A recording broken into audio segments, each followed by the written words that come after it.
Assalamualaikum warahmatullahi wabarakatuh.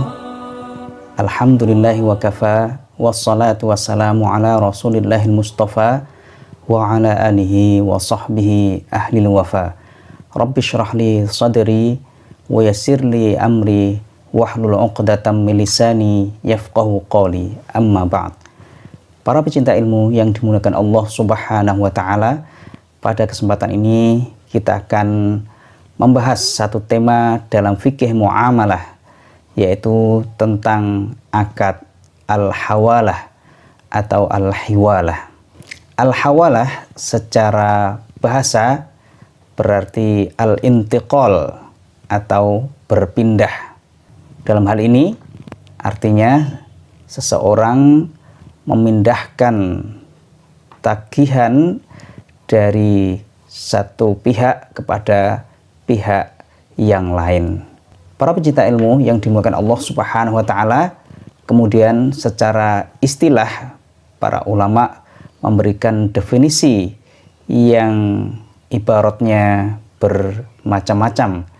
Tapi intinya sebagaimana dalam sebuah definisi yang didefinisikan oleh para ulama selain mazhab Hanafi, mereka mendefinisikan al-hawalah dengan aqdun yaqtadi naqla dainin min dhimmatin ila dhimmatin. Sebuah akad yang menuntut pemindahan hutang dari tanggungan kepada tanggungan yang lain. Para pecinta ilmu yang dimuliakan Allah Subhanahu wa taala, kemudian dalil disyariatkannya akad hawalah atau hiwalah ini, para ulama menjelaskan bahwa Islam membolehkan akad hiwalah ini karena memang dibutuhkan oleh manusia. Dalam sebuah hadis Rasulullah SAW bersabda, "Mautul ghaniyyi zulmun wa idza utbi'a ahadukum ala mali'in falyatba." Menunda-menunda pelunasan hutang bagi orang yang mempunyai harta adalah sebuah kezaliman, dan jika salah seorang di antara kalian diminta untuk menagih hutang kepada orang yang memiliki harta, hendaknya dia mengikuti. Hadis riwayat Bukhari dan Muslim dari Abi Hurairah radhiyallahu anhu. Dalam hadis ini Rasulullah SAW memerintahkan orang yang punya piutang ketika diminta untuk menagih hutangnya kepada pihak yang lain, yang orang tersebut memang ada potensi untuk membayar hutang tersebut, maka hendaknya dia menerima pemindahan tersebut. Para pecinta ilmu yang dimuliakan Allah Subhanahu wa taala, hadis ini menunjukkan disyariatkannya akad hiwalah atau hawalah dalam Islam. Kemudian ada perbedaan pendapat para ulama tentang perintah yang ada dalam hadis tersebut. Apakah perintah itu menunjukkan wajib atau sunnah? Sebagian ulama seperti mazhab Hambali dan mazhab Zahiri mengatakan bahwa perintah dalam hadis itu menunjukkan wajib.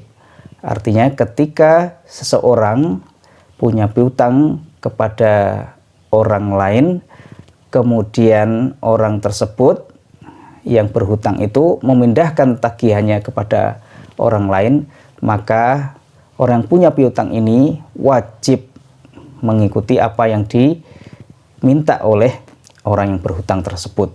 Tapi jumhur ulama berpendapat bahwa perintah dalam hadis tersebut menunjukkan an-nadab atau sunnah, tidak sampai pada tarapan wajib, sehingga al-muhal atau orang yang punya piutang ketika diminta untuk menagih kepada orang lain, maka tidak wajib hukumnya, tapi sunnah. Para pecinta ilmu yang dimuliakan Allah Subhanahu wa taala, Kemudian rukun akad hiwalah.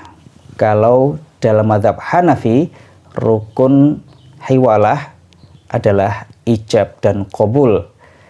Tapi menurut jumhur ulama, rukun hiwalah diperinci.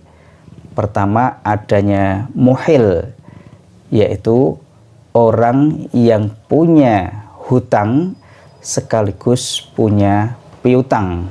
Kemudian al-muhal atau al-muhtal, yaitu orang yang punya piutang kepada al-muhil.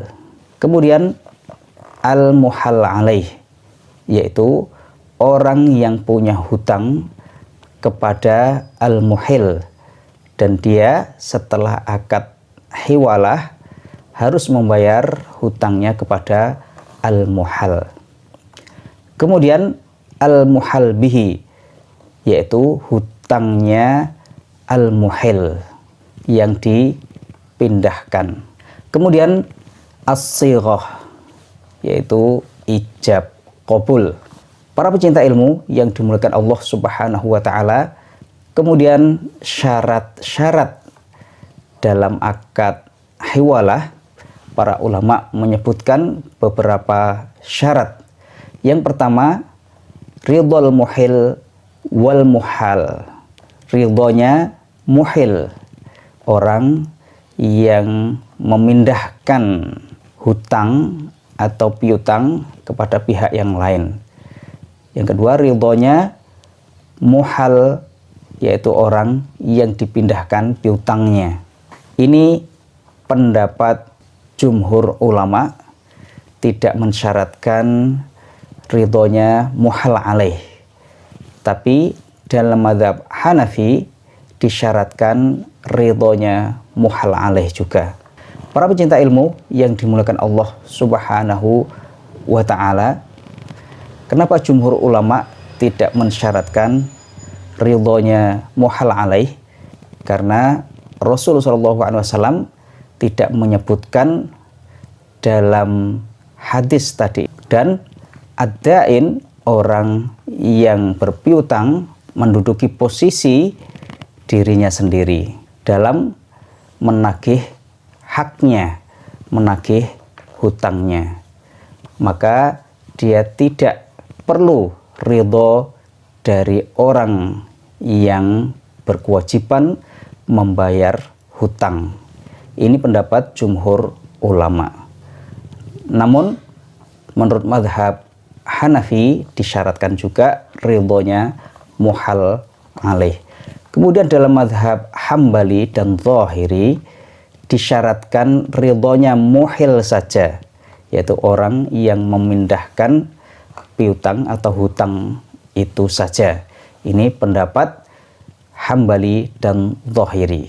Sedangkan muhal dan muhal alaih tidak harus ada ridho dari keduanya, dan tidak diperlukan adanya qabul dari kedua pihak tersebut. Karena dalam hadis, perintah dari Rasulullah SAW itu menunjukkan wajib, sebagaimana dalam mazhab Hambali dan mazhab Zahiri. Maka kalau perintah itu wajib, tidak perlu ridho dari muhal dan muhal alaih. Para pecinta ilmu yang dimuliakan Allah Subhanahu wa taala, kemudian syarat yang kedua adalah adanya kesamaan hak piutang dari muhal ke muhil, dan juga piutangnya muhil terhadap muhal alaih.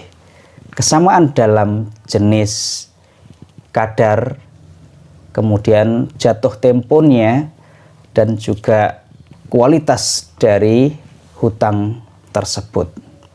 Maka tidak sah sebuah hiwalah kalau misalkan hutangnya emas, kemudian dipindahkan untuk mengambil dari hutang perak. Demikian juga kalau hutangnya jatuh tempo, kemudian dipindahkan untuk menagih hutang yang masih belum jatuh tempo, atau sebaliknya. Demikian juga hiwalah tidak sah kalau haknya berbeda dari segi kualitas.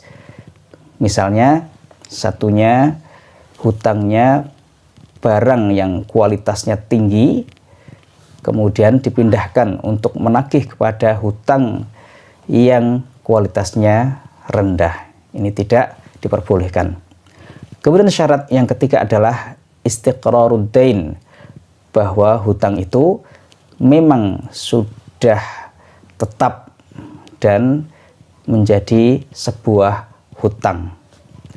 Kemudian syarat yang keempat, bahwa kedua hak atau tagihan itu maklum, diketahui. Pecinta ilmu yang dimuliakan Allah Subhanahu wa taala, kemudian ada sebuah pertanyaan, apakah seorang muhil ketika terjadi akad hiwalah dia terbebas dari tanggungan atau tidak? Para ulama menjelaskan seperti yang disampaikan oleh jumhur ulama, bahwa ketika terjadi akad hiwalah maka tanggungan muhil bebas. Muhil sudah tidak punya tanggungan lagi. Artinya ketika muhal alaih pailit atau meninggal, maka muhtal atau muhal tidak merujuk kepada muhil lagi, tidak menagih kepada muhil kembali. Ini pendapat jumhur ulama. Namun dalam mazhab Maliki, mereka mengatakan muhil terbebas dari tanggungan kecuali kalau muhil itu melakukan tipu daya. Artinya dia menipu muhal atau muhtal, karena dia misalnya memindahkan piutang muhal kepada orang yang tidak mungkin membayar hutangnya atau tidak punya potensi untuk membayar hutang, sebagaimana yang disampaikan oleh Imam Malik dalam kitab Al-Muwatta. Kemudian dalam mazhab Hanafi dan Syuraih dan Utsman Al-Batti dan yang lainnya, mereka mengatakan bahwa ketika orang yang punya tanggungan itu meninggal atau muhal alaih meninggal, atau dia pailit atau tidak mau membayar hutang, maka muhal, orang yang punya piutang tadi itu berhak kembali merujuk kepada muhil, orang yang memindahkan piutang. Para pecinta ilmu yang dimuliakan Allah Subhanahu wa taala, kemudian macam-macam hiwalah berdasarkan sifat al-muhil. Ada dua macam hiwalah. Pertama adalah hiwalatu haq, yang kedua adalah hiwalatu ad-dain. Jika muhilnya adalah dain, orang yang punya piutang, maka disebut hiwalatu haq. Artinya dia memindahkan piutangnya kepada orang lain, memindahkan piutangnya kepada muhal. Tapi kalau al-muhil yang memindahkan hutang adalah al-madin, orang yang berhutang, maka disebut hiwalatu dain, memindahkan hutang. Hiwalatu haq memindahkan piutang, kalau hiwalatu dain memindahkan hutang. Jadi dalam hiwalatul haq, sebuah piutang dipindahkan dari orang yang punya piutang kepada orang lain yang punya piutang juga. Sedangkan dalam hiwalatu dain, yaitu orang yang berhutang memindahkan hutangnya kepada orang lain. Ini hanya perbedaan penyebutan saja. Jadi kalau melihatnya dari sisi dain, orang yang berpiutang, maka hiwalahnya disebut hiwalatu haq. Tapi kalau tinjauannya dari sisi al-madin, orang yang berhutang, maka disebut hiwalatu dain. Kemudian dari sisi lain, hiwalah juga bisa dibagi menjadi dua, yaitu hiwalah mutlaqah dan hiwalah muqayyadah. Hiwalah menurut jumhur ulama hanya ada hiwalah muqayyadah. Hiwalah muqayyadah adalah bahwa seseorang melakukan akad hiwalah atau memindahkan piutangnya dari seseorang kepada orang lain yang orang tersebut memang punya hutang kepada dirinya. Jadi muhil memindahkan tagihannya muhtal kepada muhal alaih, yang muhal alaih ini memang punya hutang kepada muhil, itu hiwalah muqayyadah. Sedangkan hiwalah mutlaqah itu hanya dibenarkan dalam mazhab Hanafi. Hiwalah mutlaqah itu seseorang memindahkan tagihannya kepada orang lain yang orang lain ini tidak punya hutang kepada muhil. Misalnya muhil punya hutang kepada muhtal, kemudian dia minta muhtal untuk menagih kepada muhal alaih, padahal muhal alaih tidak punya hutang kepada muhil. Ini namanya hiwalah mutlaqah. Kalau dilihat dari sifatnya tadi itu, hiwalah muqayyadah bisa disebut hiwalatu haq, bisa juga disebut hiwalatu dain. Tapi dalam hiwalah mutlaqah dia hanya bisa disebut dengan hiwalatu haq saja, karena muhal alaih tidak punya hutang kepada muhil, sehingga yang dipindahkan hanya piutangnya. Para pecinta ilmu yang dimuliakan Allah Subhanahu wa taala, dari sini maka ada perbedaan pendapat antara jumhur ulama dengan mazhab Hanafi. Menurut jumhur ulama yang dibenarkan hiwalah muqayyadah saja, sedangkan dalam mazhab Hanafi boleh kedua-duanya, hiwalah mutlaqah maupun hiwalah muqayyadah. Para pecinta ilmu yang dimuliakan Allah Subhanahu wa taala, kalau kita lihat penerapan akad hiwalah ini dalam perbankan syariah bisa diterapkan dalam berbagai macam produk. Di antaranya adalah dalam penerapan kartu kredit syariah. Ketika nasabah pemegang kartu kredit syariah ini belanja kepada suatu toko, membeli sesuatu, kemudian seharusnya dia yang membayar, tapi itu dialihkan kepada bank. Artinya dia memindahkan tagihan toko harusnya kepada nasabah ini, pemegang kartu kredit ini, kemudian dipindahkan kepada bank. Jadi dia cukup gesek kartu kreditnya, bank membayarkan harga dari barang-barang yang dibelinya kepada pihak toko. Ini contoh penerapan hiwalah dalam perbankan syariah. Bisa juga dalam bentuk produk lain seperti dalam LC atau letter of credit. Seorang yang melakukan impor barang seharusnya dia yang membayar kepada pihak yang ada di luar negeri misalnya, tapi bank yang membayarkan. Ini ada unsur hiwalah di sini. Baik, para pecinta ilmu yang dimuliakan Allah Subhanahu wa taala, demikian pembahasan kita tentang akad hiwalah dalam fikih. Mudah-mudahan bisa dipahami dan bermanfaat. Wabillahi taufiq. Wassalamualaikum warahmatullahi wabarakatuh.